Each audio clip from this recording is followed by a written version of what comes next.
வாசற்படியிலிருந்து கதவை தட்டுகிறார். ஒருவன் என் சத்தத்தை கேட்டு கதவை திறந்தால் நான் அவனிடத்திலே பிரவேசிப்பேன் என்கிறார். இன்றைக்கு கர்த்தர் சொல்லுகிறார், அந்த கதவு தட்டுகிற சத்தம் உனக்கு கேட்குமானால் உன் இருதயத்தை திறப்பாயானால் அதிலே அவர் வாசம் பண்ண சுத்தமுள்ளவராய் இருக்கிறார். ஹல்லேலூயா, ஹல்லேலூயா. காலியான வீடுதான், காலியான பாத்திரம் தான், மனதில் காலியாய்த்தான் இருந்துச்சு. கர்த்தர் அந்த வீட்டில் வந்த பொழுது சூழ்நிலைகள் மாறினது.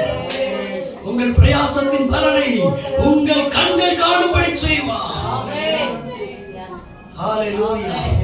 உங்க பிரயாசத்தினுடைய பலனை இனி ஒரு நாட்கள் அல்ல, இனி ஒரு தலைமுறை அல்ல, இதற்கு பின்பதாக அல்ல, அந்நிய கண்கள் அல்ல, சொந்த கண்கள் காணும்படி செய்வார்.